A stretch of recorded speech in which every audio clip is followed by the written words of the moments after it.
Добрый вечер, шановное гаспадарства. З вами Ярослав Стешик. У эфіры «Аб'ектыў» агляд галоўных падзеяў гэтага панядзелка. Пачынаем.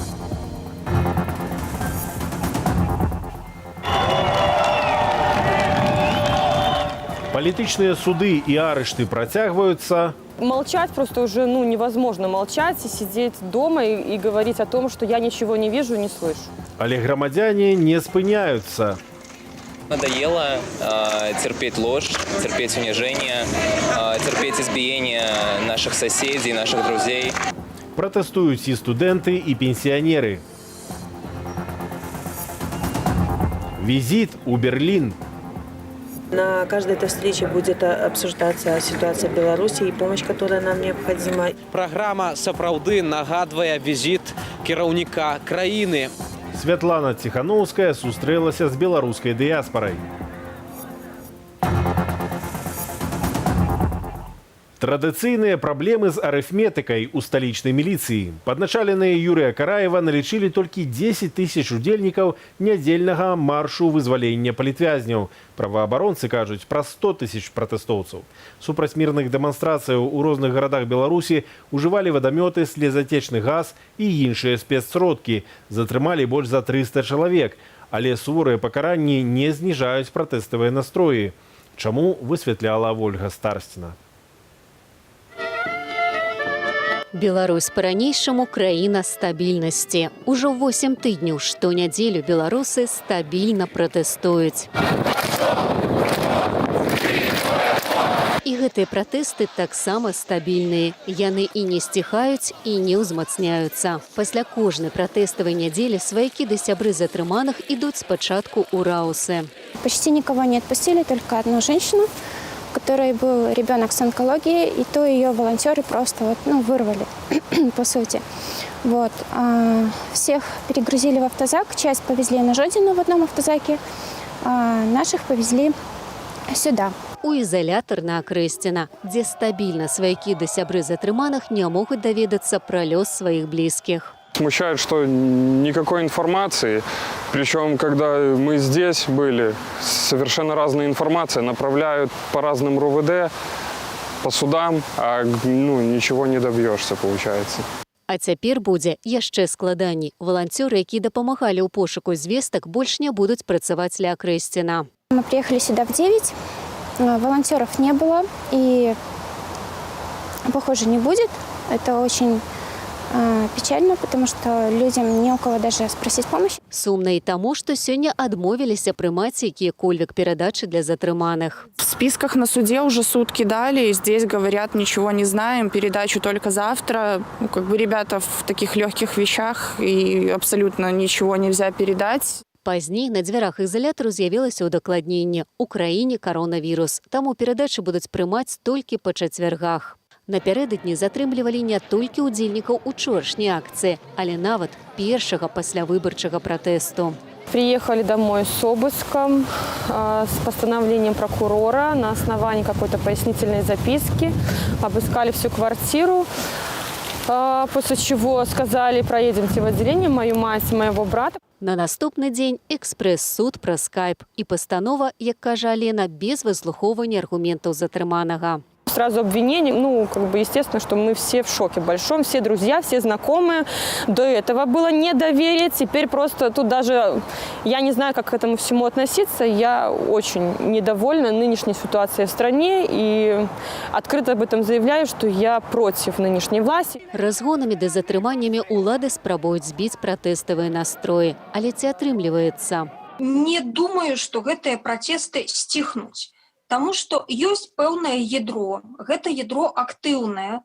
Гэта ядро атрымала пэўную звычку і пэўнае палітычнае жаданне, пэўную палітычную волю.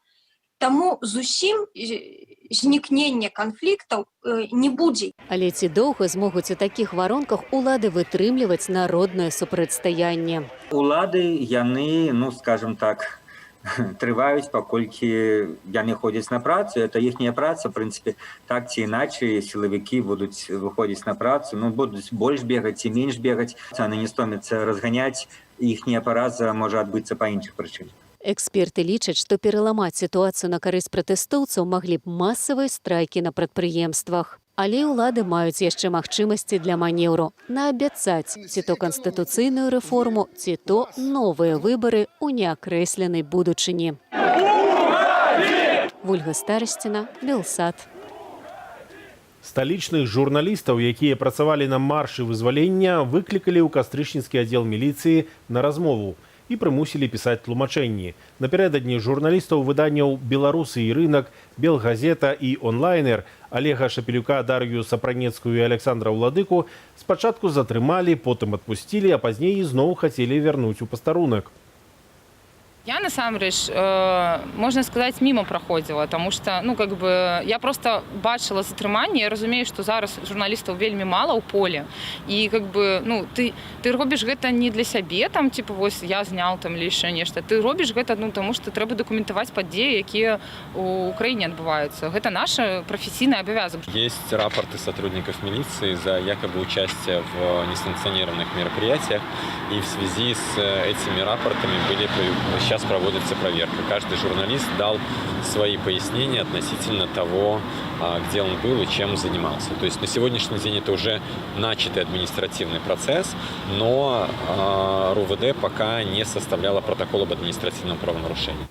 Вечарам пасля таго, як затрыманых журналістаў выпусцілі, да іх у кватэры спрабаваў трапіць АМАП. Нібыта, каб прымусіць іх прайсці ў аддзяленні міліцыі. У выпадку Сапранецкай праваахоўнікаў не спыніў нават той факт, што ў яе двое малых дзяцей, у тым ліку немаўля на грудным кармленні.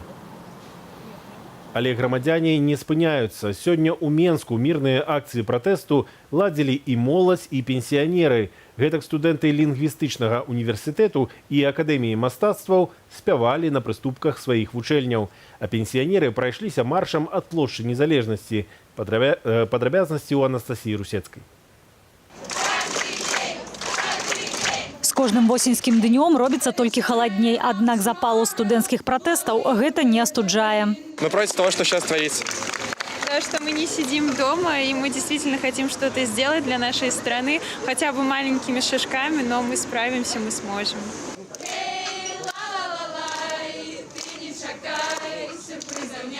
Ужо традыцыйную спеўную акцыю зладзілі студэнты Менскага лінгвістычнага універсітэту. У падтрыманні навучанца універсітэту інфарматыкі і радыёэлектронікі Дмітрыя Мазуры, асуджанага на 38 дзён арышту, прысутныя скандавалі «Дима».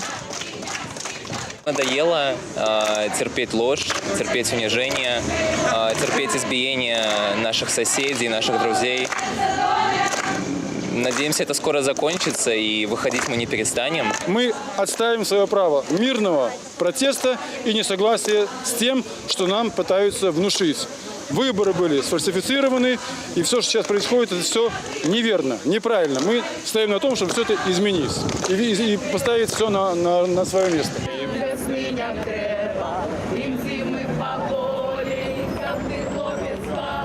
Сядзячы і спеўны пратэст адбыўся і на прыступках каля акадэміі мастацтваў. Свое мнение и свое право на свободу стоит высказывать, и не стоит об этом молчать.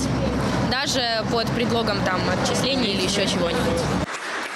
Апладысментамі студэнты падтрымалі звольненую выкладчыцу, народную артыстку Беларусі, былую акторку Купалаўскага тэатру Зою Белохвостик. Мы студенты актерского курса, 4-й курс, у нас финальный курс. Мы должны были готовы быть к этому, но нашего мастера уволили. То есть, и что нам делать? Мы остались без руководителя, без, если так сказать, можно, без матери.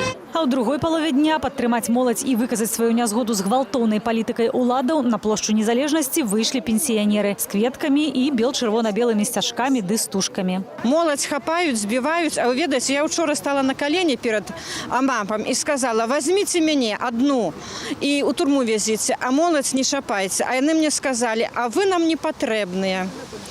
Таму я лічу, што паколькі мы пенсіянеркі не патрэбныя амапаўцам, то мы павінны з імі змагацца, ісці ў першых шэрагах.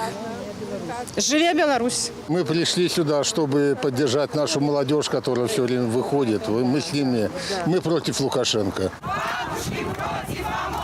З воклічамі «Жыве Беларусь», а каля КДБ «Бабулі супраць АМАПу» удзельнікі маршу пенсіянераў рушылі па праспекце Незалежнасці да лінгвістычнага універсітэту, дзе сустрэліся з маладзейшым пакаленнем пратэстоўцаў.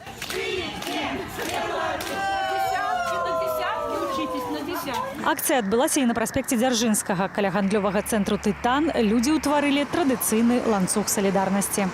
Анастасія Русецкая, Белсат. Працягваем выданне «Аб'ектыву». Шановное гаспадарства, Літва ўсё ж такі адклікае свайго амбасадара з Менску. Пра гэта паведаміў міністр замежных справаў Літвы Лінас Лінкявічус. Гэта крок у адказ на патрабаванні Менску і ў адказ на тое, што афіцыйны Менск адклікаў для кансультацыю амбасадараў Беларусі ў Польшчы і Літве. Ну і ўсё гэта пачалося з таго, што Еўразвяз увёў санкцыі, а Беларусь адказала вось такім вось дыпламатычным крокам. Спадарства, застаемся ў сферы міжнароднай палітыкі. Пасля візіту ў Варшаву і Брюссель Святлана Ціханаўская наведала Берлін. Ціханаўскую ў Еўразвязе называюць адзіным абраным лідарам беларускага народу і вітаюць на найвышэйшым узроўні. Цяпер, пасля сустрэчы з прэзідэнтам Францыі Эмануэлем Макронам, Святлана Ціханаўская абмяркуе пазіцыю Еўразвязу ў пытанні Беларусі з канцлеркай Нямецчыны Ангелай Меркель. Вашай увазе рэпартаж з Берліну Вітаўта Сіўчыка.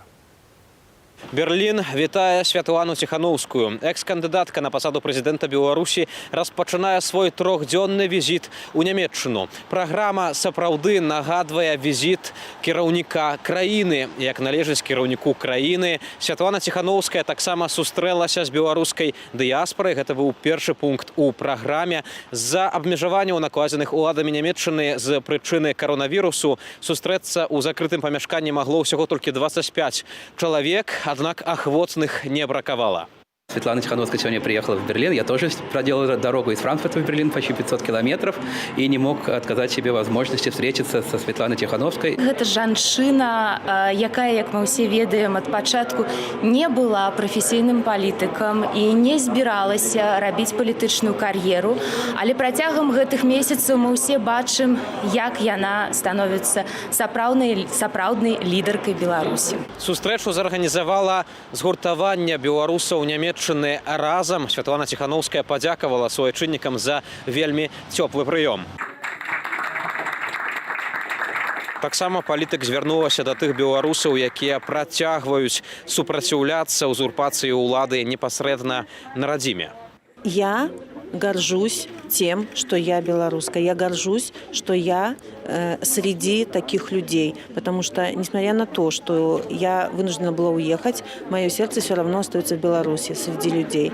И мы знаем, за что мы сражаемся. Мы знаем, что мы сражаемся за будущее безопасное и спокойное, за будущее наших детей. И каждый сейчас для себя делает этот выбор: становиться в наши ряды или становиться рабами. У наступныя 2 дні чакаюцца сустрэчы Святланы Ціханаўскай з найважнейшымі асобамі ў Нямецчыне, распавёў нам старэйшы дарадца Святланы Ціханаўскай у міжнароднай палітыцы Францішак Вячорка. Мы сустракаемся з Меркель, сустракаемся з міністрам замежных справаў Масам, з прадстаўнікамі Бундестагу. І асноўныя кірункі, пра што мы будзем гаварыць, 2. Першая — дапамога, кароткатэрміновая, доўгатэрміновая, а другое — арганізацыя перамоваў з рэжымам. Не з Лукашэнкам, а з рэжымам, пра тое, як павінны адбывацца новыя выбары. Гаворка таксама пра сам статус. Як я ўжо гаварыў, Святлану Ціханаўскую па сутнасці будуць прымаць як кіраўніка краіны, і нават нямецкія эксперты ўжо зазначылі, што у прыватнасці Аляксандр Лукашенка, былы прэзідэнт Беларусі, ніколі не меў такога гонару у Нямецчыне. Вітаўт Сіўчык, Белсат. Застаемся ў замежжы. Еўрапейскі звяз, як міжнародная арганізацыя, Еўрапейская федэрацыя журналістаў і прафсаюз журналістаў і працаўнікоў СМІ патрабуюць ад расійскіх уладаў расследавання абставінаў самазабойства Ірыны Славінай. Журналістка з Ніжняга Новгараду спаліла сябе насупраць будынку паліцыі. Следчы камітэт адмаўляе магчымую сувязь між трагедыяй і ператрусамі ў кватэры Славінай. Чацвёрты дзень жыхары Ніжняга Новгарада несуць кветкі да месца гібелі журналісткі Ірыны Славінай і да помніка Казе. Каза Пресс, так называлася интернет-газета Славиной, где она сумяшчала роль выдаўцы, редактора и корреспондента. Памятник Казе находится в самом центре Нижнего Новгорода, на Большой Покровской улице. Сюда пришла дочь Ирины Славиной Маргарита, и она вышла с одиночным пикетом для того, чтобы воззвать к справедливости. Полиция намагалася спраўдзіць документы у Маргариты и ее брата, але мясцовые активисты оттиснули патрульных. По-вашему, нормально, что полиция этим занимается? Занимается давлением на людей, кто не согласен с вашим начальством. На пачатку па начох камунальныя службы зачышчалі абодва стахійныя мемарыялы, але ад гэтага кветак станавілася толькі болей. Актывісты мясцовай ячэйкі партыі «Яблока» абвесцілі збор букетаў. Цяпер яны адвозяць іх кожную раніцу на месца трагедыі, а пазней забіраюць. Але і плынь кветак ад простых жыхароў Ніжняга не спыняецца. Когда человека доводят до такого состояния, это значит, что власть, извините, этой стране позор. Мы пришли почтить память человека, неравнодушного, который отдал жизнь за свои убеждения. К сожалению, не все так могут. Да. Мы бы, вот, может быть, хотели так, но вот почему-то не получается. Ну, то есть, мне кажется, это не выражение отчаяния, что ничего нельзя сделать, но что если вам надо вот так вот, да, мы сделаем так. Ірына Славіна скончыла жыццё самагубствам ля помніка ніжагородскім міліцыянтам. Журналістка прысела на лавачку побач з адной з фігур, аблілася гаручым, ды падпаліла сябе. Выпадковы мінак спрабаваў яе патушыць, але жанчына толькі адштурхнула яго. Знаёмых Славінай гэтая навіна шакавала. Я сидела за компьютером, всплыло сообщение, главред Козы поджег себя. Я чуть с ума не сошла.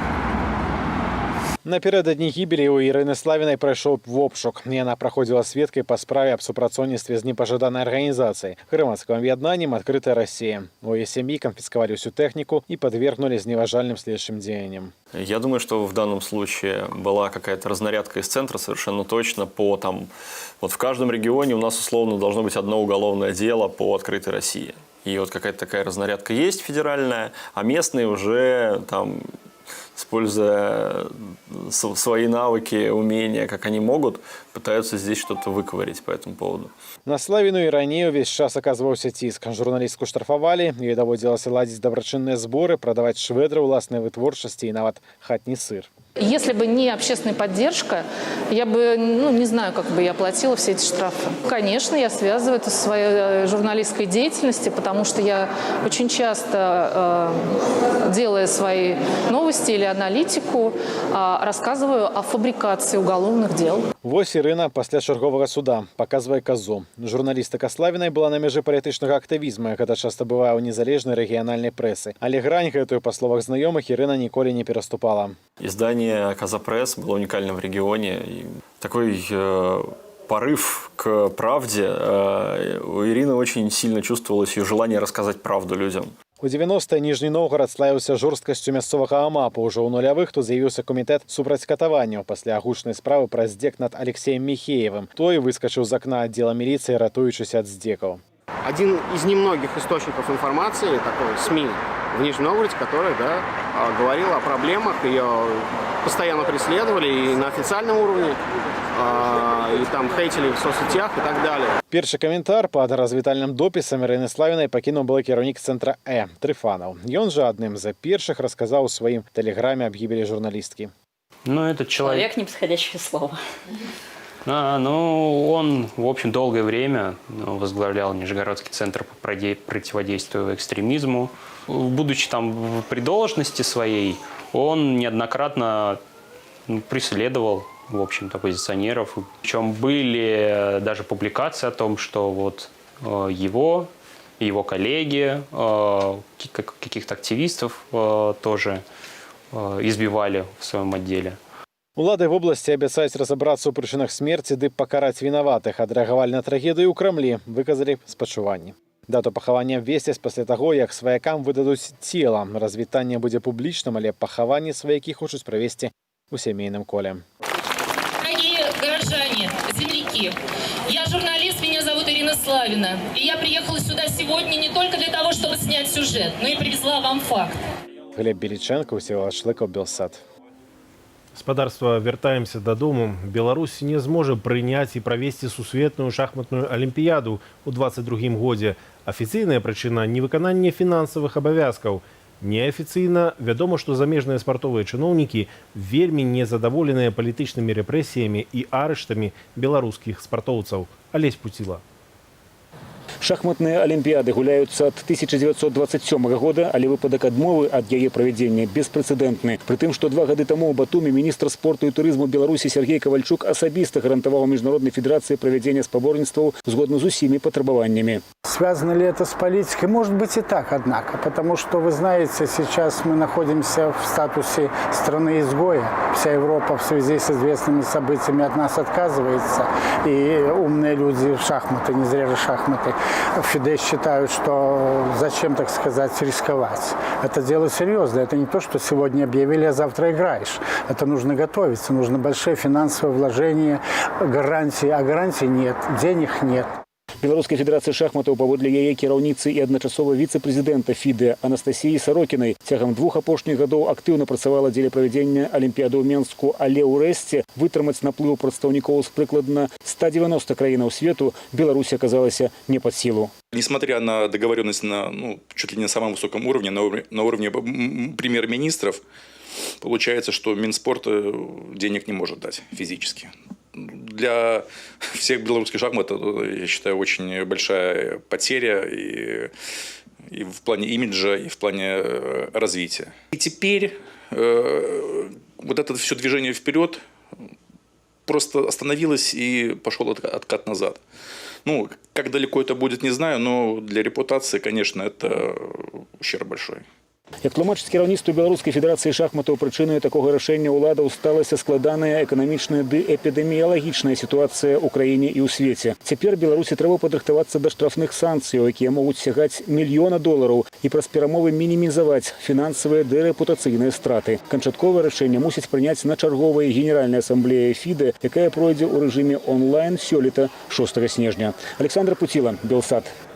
У аб'ектыве гэта ўсё, але наперадзе размова Калінкінай з пытаннем, што рабіць, калі прававая сістэма Беларусі не працуе. З вами быў Ярослав Стешык. Сустрэнемся заўтра у той самы час.